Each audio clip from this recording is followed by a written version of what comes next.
Hello dear students, welcome in ASC starter. ये class 10th का pre board का science का पेपर हुआ था मॉर्निंग शिफ्ट वाले बच्चों का। तो इस वीडियो में मैं आपसे एमसीक्यू जो क्वेश्चन हुए थे ना, वो आपसे आंसर डिस्कस कर रहा हूँ।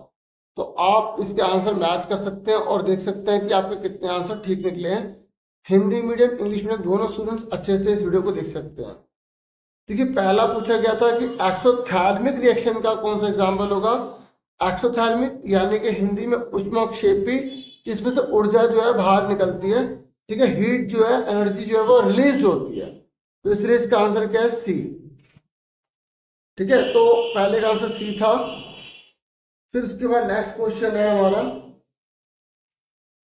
नेक्स्ट है, ये कह रहा है कि हमने बैरियम क्लोराइड लिया है, ठीक है, और 3 मिलीलीटर सोडियम सल्फेट लिया है, और उसमें एक ऐसी चीज बन जाती है जो अघुलनशील है। तो वो कौन सी रिएक्शन कहलाएगी? ठीक है, कौन सी अभिक्रिया कहलाएगी? वो किसका एग्जाम्पल है? बेरियम क्लोराइड लिया हुआ है, ठीक है, और सोडियम सल्फेट लिया है, आपकी बुक में सी है। तो जो इनसॉल्युबल सब्सटेंस बन जाता है तो उस रिएक्शन को हम बोलते हैं प्रेसिपिटेशन रिएक्शन। तो इसका आंसर डी है। ठीक है, फिर ये बैलेंस करना था हमें। तो बैलेंस तो देखो बहुत इजी होता है। ठीक है, दोनों तरफ के जो एलिमेंट है ना, उनके अंदर कितने एटम है, दोनों तरफ देखो बराबर है या नहीं।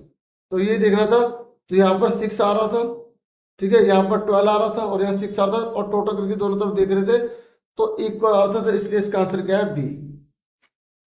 ठीक है, इसका आंसर क्या है? बी। ठीक है, देखो आप वेरीफाई कर सकते हो कैसे। जैसे यहाँ पे 6 लगा तो सी कितने? 6। और यहाँ पर कहीं पर भी सी नहीं है। यहाँ पर देखो सी 6 और कहीं पर भी सी नहीं है, तो दोनों तरफ बराबर हो गए। अब एच देखो, एच कितने हैं? एच 12 दूनी 24, और कहीं पर भी एच नहीं है। यहाँ पर देखो 12 इधर है और 6 दूनी 12 इधर है, तो 12 12 24। तो इस तरीके से इधर भी 24 इधर भी 24, तो आंसर 12 सही था। तो ये आंसर बी आ गया। ठीक है, फिर उसके बाद हमारा है फोर्थ क्वेश्चन। ये कह रहा है जब हम ब्लीचिंग पाउडर बनाते हैं तो उसमें किसका यूज होता है? मैंने पूरी क्वेश्चन लिख दिया है। तो क्लोरीन और ड्राई स्लेट लाइम का यूज होता है। ठीक है, तो इसलिए आंसर आ गया हमारा। ठीक है, फिर उसके बाद नेक्स्ट है, तो इसका आंसर समझ में आ गया ना, इसका आंसर फोर्थ वाले का बी है।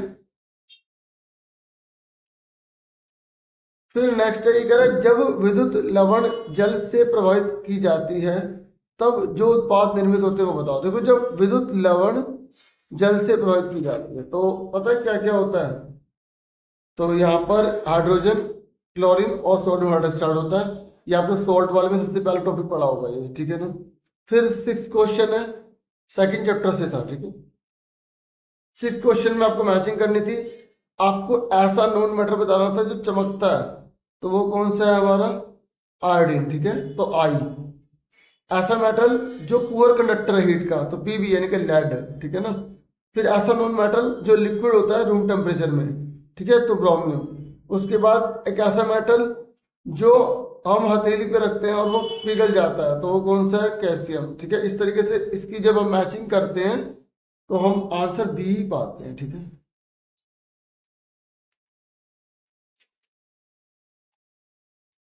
फिर उसके बाद नेक्स्ट है हमारा 12वां क्वेश्चन। 12वें क्वेश्चन में भी हमें मैचिंग ही दी गई थी। तो जो रिप्रोडक्शन वाला चैप्टर है ना, उसमें असेक्सुअल में बहुत सारे टाइप थे, है ना, तो उसी एग्जाम्पल से मैचिंग करनी थी। तो फ्रेगमेंटेशन का एग्जाम्पल कौन सा हो गया? स्पायरोगारा हो गया, मल्टीपल का प्लाज्मोडियम हो गया, बर्डिंग का हो गया ईस्ट, स्पोर फॉर्मेशन का हो गया राइजोपस। तो इस तरीके से इसका आंसर क्या आएगा? डी मैच कर रहा है। तो हमारा ये जो आंसर है वो डी आ गया। ठीक है, फिर ये कह रहा है जब हम जिसकी जो त्वरण वयस्क है, जिसकी सामान्य दृष्टि है, तो न्यूनतम दूरी कितनी होती है? तो 25 सेंटीमीटर होती है। ठीक है, तो इसका आंसर डी आ गया। ठीक है, इसका भी डी था। फिर 14 क्वेश्चन है। ये कह रहा है कि एक कक्षा में प्रदर्शन के समय एक लेजर किरण कांच के एक प्रिज्म से होकर गुजरती है। ठीक है, तो अब क्या वो बैंड हो गई। फिर क्या हुआ? छात्र रंगों के स्पेक्ट्रम को देख रहे हैं, तो यहाँ पर क्या हो गया? डिस्पर्जन हो गया। ठीक है, क्या हो गया? विक्षेपण हो गया। तो इसलिए अपवर्तन भी हो रहा है, विक्षेपण भी हो रहा है। तो इसका आंसर क्या है? सी। ठीक है, ये फ्रैक्शन एंड डिस्पर्सन। फिर ये कह रहा है कि अगर टिपिकल फूड चेन है और ट्रॉपिकल लेवल स्टार्ट कर रहे हैं सन से, तो कौन सी मतलब बिल्कुल सही होगी सीक्वेंस। तो देखो, पहले प्रोड्यूसर हो गए पेड़ पौधे हो गए, फिर प्राइमरी, फिर सेकेंडरी, फिर टर्शियरी। तो इसका आंसर क्या है? ए, ठीक है, ए आंसर है इसका। इसका सी था। ठीक है, फिर ये 16 क्वेश्चन है। 16 क्वेश्चन में बायोलॉजिकल मैग्निफिकेशन, पता है जैसे एक बॉडी से दूसरी बॉडी में जाकर ना केमिकल इकट्ठा होते चले जाते हैं। तो यहाँ पर बोल रहे हैं कि मरकरी का जो लेवल है वो एलिवेट हो रहा है फिश में। अब इंसान खाएगा तो इंसान में भी जमा हो जाएगा। ठीक है, तो इसलिए इसका आंसर क्या है? बी है। ठीक है, उसके बाद आगे देखते हैं आगे कौन से क्वेश्चन है। आगे देखिए, असर्शन और रीजन वाले हैं। देखिए, जब भी ऐसा कोई भी क्वेश्चन आए, सबसे पहले आप चेक किया कीजिए कि क्या दोनों ट्रू है। फिर चेक किया कीजिए कि क्या नीचे वाली बात ऊपर वाले के लिए लिखी है। ठीक है, इस तरीके से करेंगे तो आप आसानी से कर पाएंगे। ठीक है, ये मैं आपको क्वेश्चन दिखा रहा हूँ। अब फटाफट पहले 17 देखते हैं। 17 क्वेश्चन क्या है? ये कह रहा है बेकिंग सोडा जो है उसका प्रयोग सोडा एसिड फायर एक्सटिंग्विशर के लिए किया जाता है। बिल्कुल ट्रू है। जो बेकिंग सोडा उसका प्रयोग अग्निशामक में किया जाता है, बिल्कुल ठीक है। ये कह रहा है बेकिंग सोडा गर्म होने पर कार्बन डाइऑक्साइड छोड़ता है जो आग बुझाने में सहायक होता है। तो इसलिए तो ये आग बुझाने वाली संयंत्र में यूज किया जाता है। तो दोनों ठीक है और रीजन भी बिल्कुल ठीक है। तो इसलिए इसका आंसर क्या होगा? ए। जब नीचे वाली बात ऊपर वाली बात के लिए लिखी जाती है तो उसे हम ए पे टिक कर देते हैं। ठीक है, फिर आ जाइए 18 क्वेश्चन पर। ये कह रहा है आंखों का रंग और ऊंचा कद जैसे लक्षण वंशागत लक्षण के उदाहरण है। ठीक है ना, ये माता पिता से या दादा से बच्चे में आते हैं। तो ये कह रहे हैं लक्षण पूरी तरह से पर्यावरणीय कारक है। गलत। ये पर्यावरणीय थोड़ा जेनेटिक्स होगा ना, ये तो हेरिडिटी वाले हो गए। तो इसलिए नीचे वाली बात गलत लिखी है, ऊपर वाली बात सही लिखी है। तो जब एसेशन ठीक है, रीजन गलत है, तो हम किस पर टिक करेंगे? सी पर टिक कर देंगे। ठीक है, तो सी आंसर आ गया।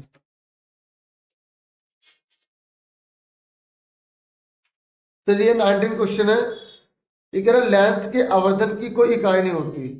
ये कह रहा है जो मैग्निफिकेशन ऑफ लेंस है ना उसकी कोई यूनिट नहीं होती। देखो, जो एम है ना उसकी कोई यूनिट नहीं होती, क्योंकि एच डैश अपन में एच करते हैं। अगर ये सेंटीमीटर, ये भी सेंटीमीटर, तो दोनों दोनों यूनिट कट जाती हैं। इसलिए इसकी कोई यूनिट नहीं होती। बिल्कुल ठीक लिखा है ये, है ना, बिल्कुल ठीक बता रहे हैं। ये कह रहा है ऐसा इसलिए है क्योंकि जो आवर्धन है ना वो प्रतिबिंब की ऊंचाई और बिंब की ऊंचाई का अनुपात होता है। तो देखो, जो मैं ऊपर बता रहा था ये दोनों कट जाते हैं, तो ये भी यही बोल रहा है नीचे भी कि इन दोनों की ऊंचाई रेशो में आती है और दोनों, इसलिए इसकी कोई यूनिट नहीं होती। तो रीजन इसके लिए बिल्कुल ठीक लिखा है। तो इसका आंसर भी ए हो जाएगा। ठीक है, फिर 20 क्वेश्चन ये कह रहा है मानवीय क्रियाएं परितंत्र पर महत्वपूर्ण प्रभाव डाल सकती है। देखो, डालती है। इंसान के द्वारा इकोसिस्टम पर बहुत ज्यादा इफेक्ट किया जाता है। ये कह रहा रीजन ये है कि जैसे पेड़ को काटना, पोल्यूशन को फैलाना, इससे हैबिटेट जो है वो डिस्ट्रक्शन हो रहा है और बायोडाइवर्सिटी कम हो रही है। तो रीजन बिल्कुल ठीक लिखा है, ऊपर वाले के लिए लिखा है। तो इसका आंसर भी क्या हो जाएगा? ए हो जाएगा। देखो, मैंने 20 तक एमसीक्यू पे पूरे समझा दिए। बाकी के जो आंसर है ना, आपको आंसर की मैं अलग से वीडियो प्रोवाइड कर दी जाएगी। आप वीडियो को लाइक, चैनल को सब्सक्राइब करना बिल्कुल मत भूलिएगा। ठीक है, अब आप पूरा पेपर देख लो। ठीक है, पेपर पूरा देख लो, क्या क्या क्वेश्चन वगैरह वगैरह आए थे, ताकि नेक्स्ट ईयर के जो स्टूडेंट्स हैं जो बोर्ड के एग्जाम की तैयारी कर रहे हैं उन सबके लिए ये काफी वीडियो अवेलेबल रहेगी। अब आप आराम से पूरा पेपर देखिए।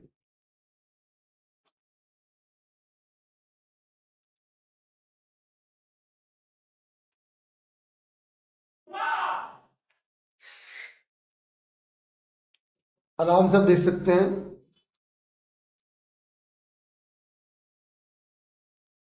और जिन्होंने पेपर दिया है, अगर वो कमेंट करना चाहते हैं, बताना चाहते हैं उनका पेपर कैसा रहा, और जो पेपर देख रहे हैं जिनकी प्रैक्टिस है, ठीक है, तो वो बताएं कि पेपर आपको कैसा लगा, आपको कौन सा क्वेश्चन टफ लगा।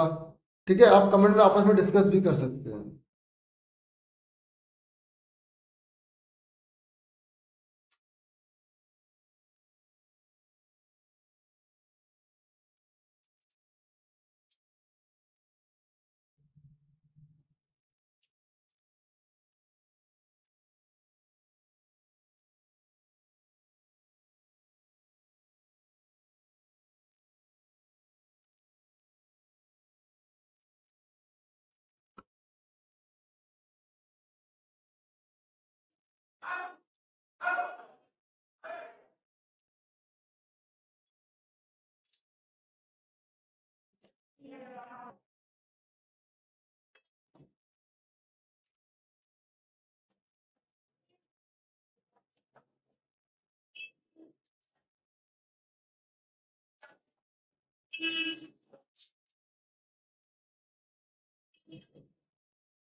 इतना ही था डियर इस वीडियो में। Thank you for watching and listening carefully dear. Take care dear students.